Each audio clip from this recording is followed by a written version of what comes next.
Hi everybody, it's Kim with Vintage Rose Creations. I'm coming to you today with a project share. This is my very first junk journal, and I was inspired to give it a try because of a class that I went to in the group 4Gs that was taught by Madge Gillen. And so this inspired me to try my first junk journal. Thank you so much, Madge. Your class was great, and I can't wait till part 2 so we can learn how to decorate the inside. So let me go ahead and show you what I did on my junk journal. Obviously, I took an old book. As you can see, it's actually a dictionary, and I use it in a lot of crafting projects. And I covered the entire thing with a coat of, actually 2 coats of gesso to get a good coverage. And then I used something for the first time, which I actually really enjoyed. I'm going to have to get some more of. And those are gelatos. So I used this pink and this red gelato, and I just colored everywhere on the top, kind of like a kid.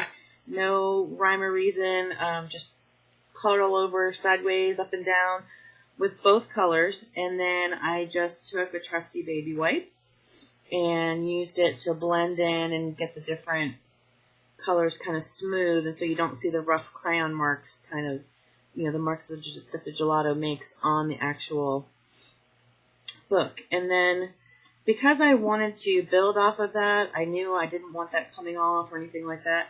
So I used another product that I'm using for the first time, which is the Sparkle Mod Podge, which I absolutely love. I don't know if the camera will pick up on the sparkle of it. I would say it's kind of lightly sparkled. I still personally think it could use a little more sparkle. But it's pretty cool stuff. Same as Mod Podge, just got a slight sparkle to it. Really pretty. So I put a coat of Sparkle Mod Podge over it. And then I decided I wanted to kind of have a vintagey feel, and I'm very much love roses. Everything on this book, I love fleur-de-lis. You'll see right here, I love roses. I love pink. So I just sort of was looking through my ephemera and different things and pulled a bunch of things out and started ripping off the edges and putting them down with the Sparkle Mod Podge. So some of these are pieces of bling, ephemera, that were from a Tim Holtz kit that I had left over. Some of these were just in my stash. I don't remember where I got them. But all of the ones that you see here are these roses. These are Victorian pieces that were already sparkled that I got from joggles.com, and I absolutely love their images like this. They're so, so pretty. So I have some of those. So I went ahead and put all my ephemera down on the entire surface of the book, covered it with another layer of gesso, and actually I was using the DecoArt white gesso, which is my absolute favorite. And just as a side note, their black gesso rocks. It is amazing if you haven't tried it. So once all of that was starting to dry, I decided I want to put a little, something different. I wanted it to be a little more vintagey looking. So I added, if you can see, these gold leaf flakes. They're all kind of throughout. So these are the Finnabar mica flakes and the gold leaf. I sprinkled some of those on, kind of patted them down to make sure they stayed in the Mod Podge, because when I took my heat gun to dry it, they would just fly everywhere. And when I wasn't satisfied with just the gold leaf, I did some of the Finnabar mica flakes as well on there, just to give it a little more different, something else to look at, texture.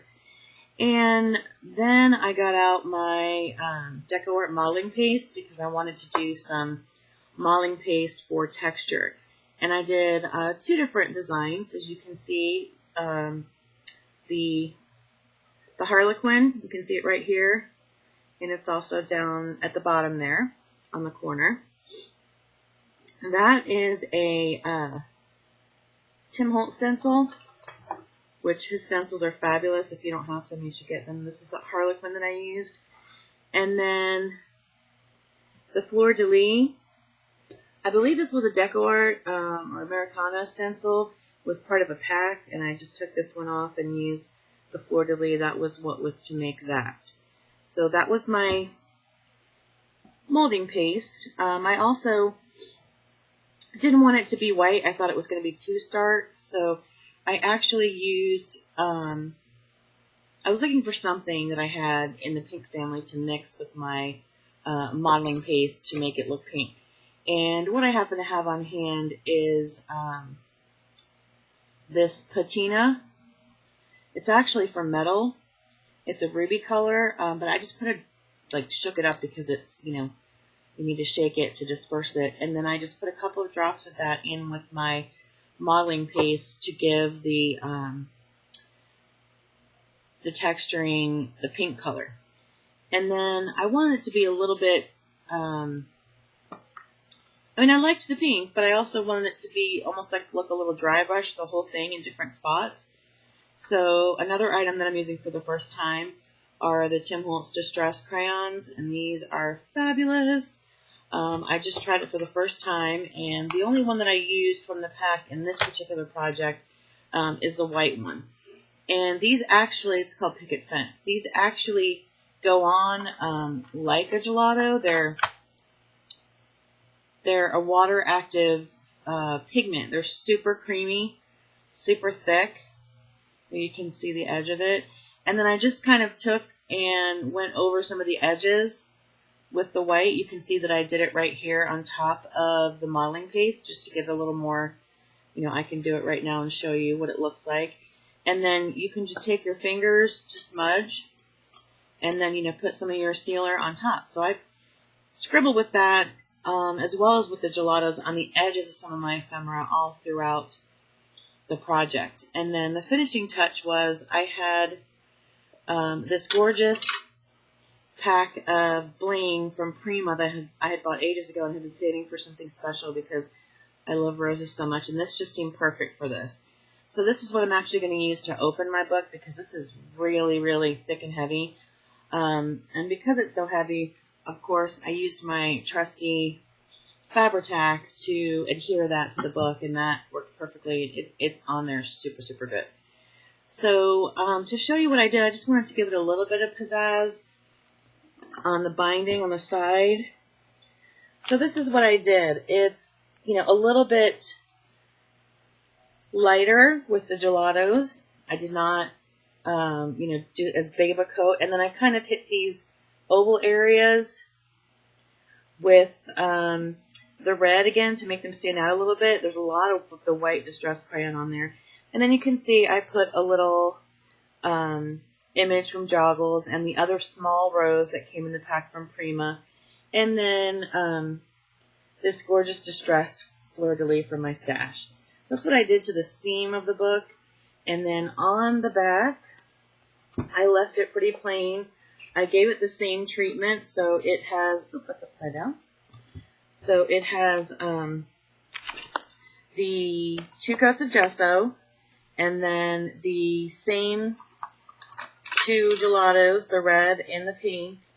But then I went in heavily with the white Distress crayon, as you can see on this, to make it almost look a little more aged. Put a coat of Sparkle Mod Podge over top of it, and then just put this final image on the back just to give it some interest, and Mod Podged over that as well. So, again, I'm not quite finished with this. I'm going to be working on the pages on the inside, and I think I'm going to actually take some ink and make the pages on the sides a different color. But anyway, I just wanted to share with you my very first junk journal inspired by Madge Gillen. And I just wanted to say thanks for stopping by. And if you want to check out the class for part 2, it'll be on Ustream on June 2nd. And we hope to see you there. Thanks everybody for watching, and see you next time. Bye-bye.